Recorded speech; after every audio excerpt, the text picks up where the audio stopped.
We've all reached that point where we are tired of the political, economic, cultural, ideological, and natural disasters that keep happening. We keep, as Mike Tyson would say, getting punched upside the face. And it just seems when we get up after the last event, we get smacked down again.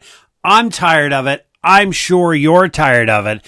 And if you turn to YouTube or other sources that exist out there, there's nothing but a plethora of crazy people telling you to do ridiculous things like grab your hatchet, your first aid kit, and your little power bank and go run into the woods and build an off-grid homestead and live there forever and ever waiting societal collapse. However, if you're looking for a logical, intelligent, evidence-based, non-apocalyptic education on building a roadmap to resilience for you, your family, your community, your business, and your neighborhood to be able to navigate all of these exogenous events, these events that keep coming, keep punching you upside the head, and you just can't seem to figure out a way to insulate yourself and everybody you care about from it. That's what we do here at Preparedness Labs Incorporated. We've looked at the last 30 years of research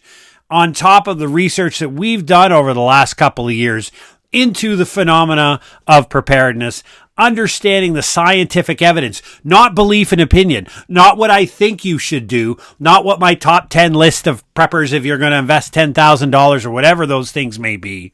Not belief, not opinion, but what does evidence tell you is the logical and intelligent thing to do to protect your family. That's what we've got here. That's what this 5-part series is for. Today, it's step 1. The rest are going to be released over the period of the month of May, which happens to be the month of preparedness. We're going to lay it out for you. And on top of that, this is accompanied by a Substack article series under Jeff Donaldson. And over at Inside My Canoe Head, the number 2 preparedness global podcast, we have episodes that talk about each one of these steps. So we're going to deliver them piece by piece to you, a roadmap that is not infallible, but is as best as we can get based upon the evidence as we understand it today. So sit back and enjoy, because here comes your roadmap to resilience. So when we think of a roadmap, the roadmap has to be something that is generalizable to everybody. So it has to be a process, not a specific set of actions. If we simply say, do these 3 things, you're good to go, then that would not be applicable, because every one of us, as individualistic as we are exposed to a series of different hazards. And as well, we have different interests in our life, different things that are important to us. Our families are built differently. And so having one applicable standard for everybody is quite impossible. And so this roadmap to resilience is all about looking at the entire society and saying, what can we do as individuals? What steps can we take to build a more resilient future, which simply means we are less influenced by disasters. We are less impacted by events that are beyond our control. And when we really adopt preparedness and we embrace it completely in our lives, we end up in a situation where, despite the best efforts of nature and everything around us, we just carry on chasing our dreams, pursuing our goals, and being successful. The first step in your roadmap to resilience is simply understanding that you live in a modern, technologically enabled society. Every day there are sectors of critical infrastructure, systems that work just below our eyesight, as visualized in front of you, the table legs that hold up this city that continue to operate every day. If you think about all of the systems that you counted on this morning when you got up, the light switch, the power, the Wi-Fi, the cell tower, the potable water, the government systems are up and running. Public transit is available. The point of sale when you tapped your card this morning for your coffee, that your financial system didn't collapse, that there is a hospital with an emergency room waiting in case you get hurt.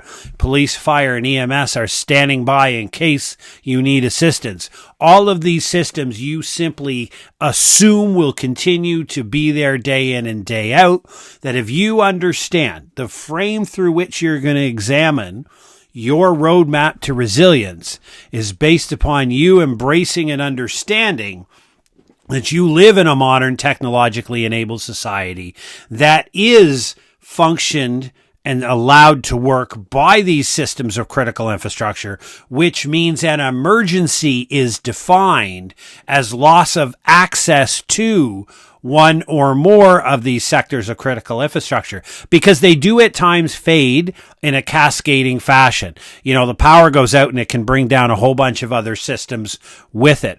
When you understand an emergency would be different for everybody depending on your dependency and your exposure to that sector of critical infrastructure.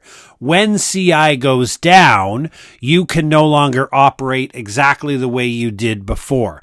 It creates an emergency, a disruption in your daily lives. And if you frame all of the discussions that we're going to have on building preparedness and resilience on your dependency and exposure to critical infrastructure, and then what happens when a loss of access to it. So, for example, if you get loss of access to public transit, it may mean nothing to you because you drive everywhere. But if you need that 1 hour commute on the bus every day to earn your income and you get paid by the hour, if public transit goes away for a week and you lose a week's income, you may not be able to pay your rent. That's an absolute disaster and an emergency for you and your family, whereas for somebody else, it's inconsequential. So none of this is the same for everybody, but we all live in the same technologically enabled society.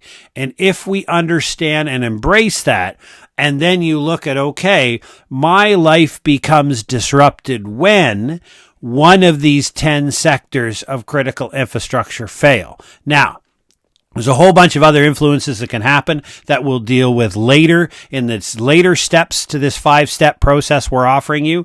But in step 1, we want you to understand that this functioning critical infrastructure system is the key to the modern operating capable society, and losing access to that can be pretty catastrophic.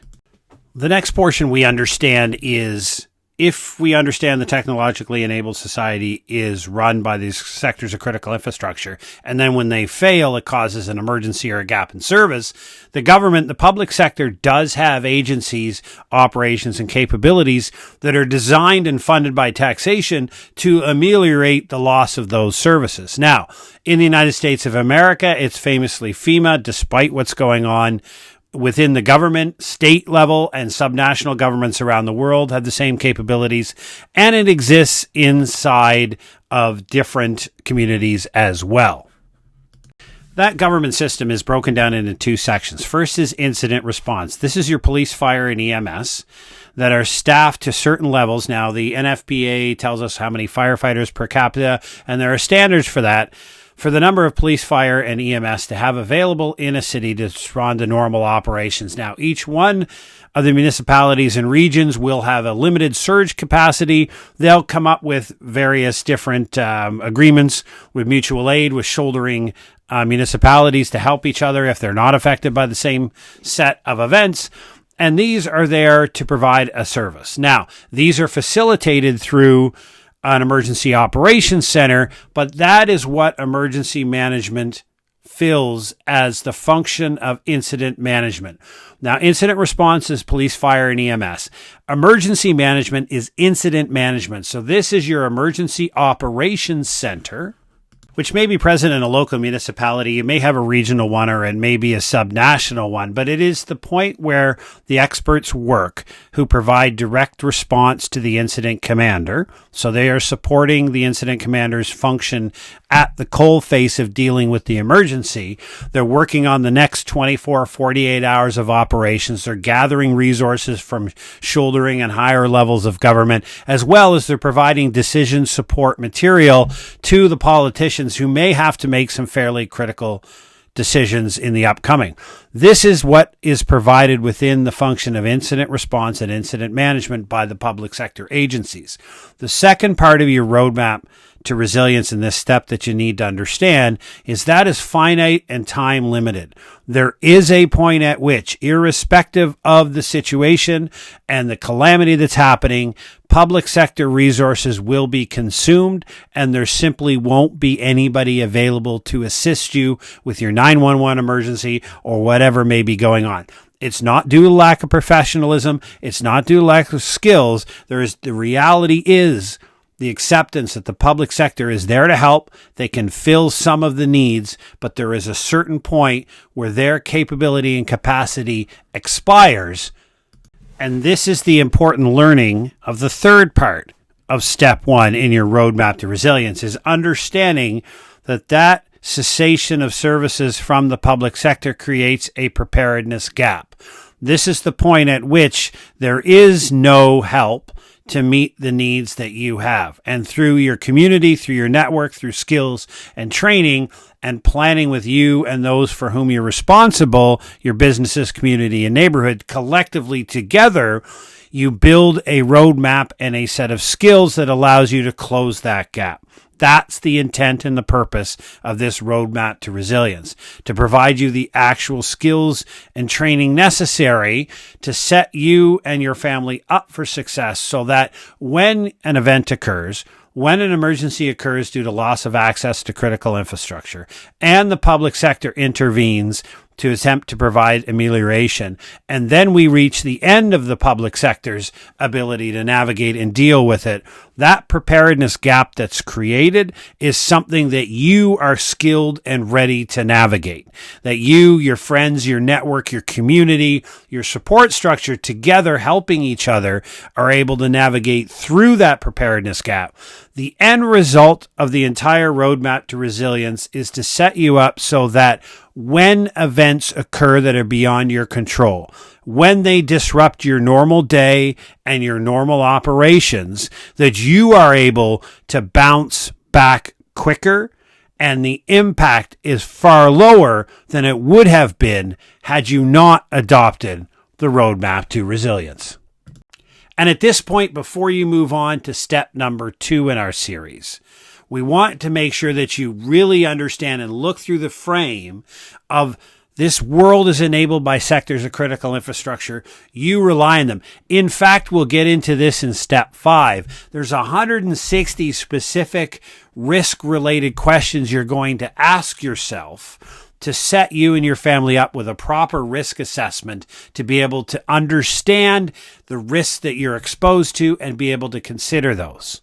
The idea here is to understand that what we're going to talk about is all related to your dependency on and exposure to the sectors of critical infrastructure. We're going to talk about politics, natural disasters, economic disasters later on. We're going to talk about your trifecta of preparedness plans that are going to deal with actual disasters and sudden onset impacts in your life.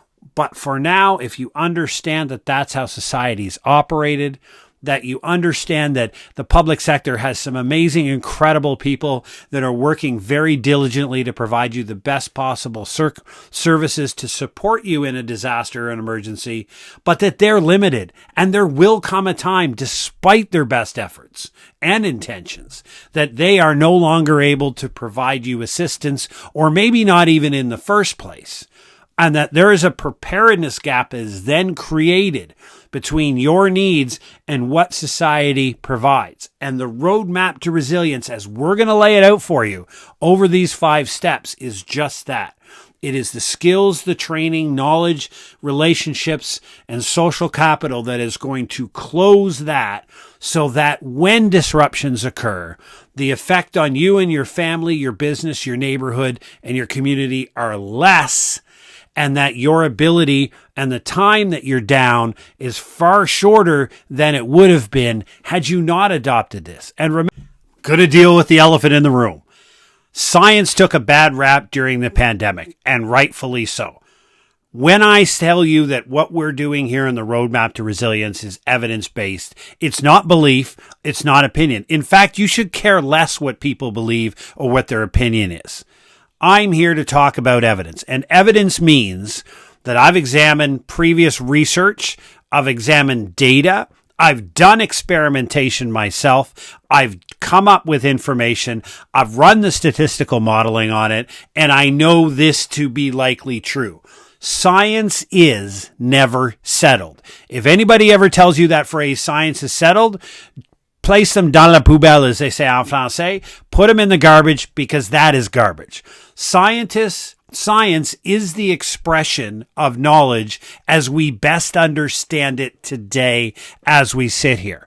Tomorrow there could be a series of experiments conducted that leads us down an anomalistic avenue that challenges a paradigm, a norm that we have in science, and says, hey, maybe we really don't understand what we thought we knew to be true. Remember, a fact is something we hold to be true and unquestioned until further evidence is presented to state that it is no longer an equivocally uncontested position. The point of understanding that what we're doing here is based on science is, I'm going to tell you what the evidence says will lead to better post-event outcomes. I'm going to tell you what populations in the past who've experienced disasters, when they did something, it led to better outcomes. Not what I think you should do, not because I have, 20 years experience in the Army. Somehow that magically makes me able to talk about bug out bags, recce and reconnaissance and all that other stuff, which by the way have nothing to do with preparedness, but I think it's pretty cool. The point being is this.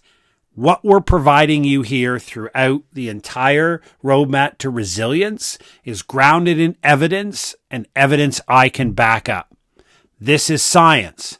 This is 10 years of my own personal research based upon 30 years of the philosophy of preparedness and the body of academic work. This is what we know to be true as of right now. Nothing is infallible. Nothing is irrefutable. But this is evidence-based. And I say this and stress this at the end because people bash science all the time, and the internet is full of people with opinions. And I think it's great. I'm a huge supporter of free speech and freedom of expression. But just because somebody says it's so and believes it to be so doesn't make it so if they can't demonstrate to you where the evidence is that backs it up. If somebody says, here's the top 10 things that each new prepper has to do to be ready for societal collapse, and they can't provide you the concrete evidence on which that's based, my friends, dans la poubelle with them. That's where they belong. All right. Thank you very much. This has been an exciting first step in your 5-step roadmap to resilience. Remember, this is free of charge.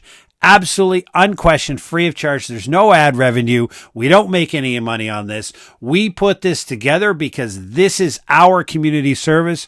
We believe you need to have intelligent, logical, scientific-based education. And then guess what? Welcome to a free society. You are absolutely free to do with it what you will. As we say, we take science and we lay it at the feet of society and allow them to do what they will. Whatever you do with it, it's not wrong. It's your choice. So sit back, enjoy the series. We're here for you. Drop anything you have to say in the comments and share. Remember, there's no monetary value here, but share. Get the information out there. Help as many people as we can. Take care and stay safe.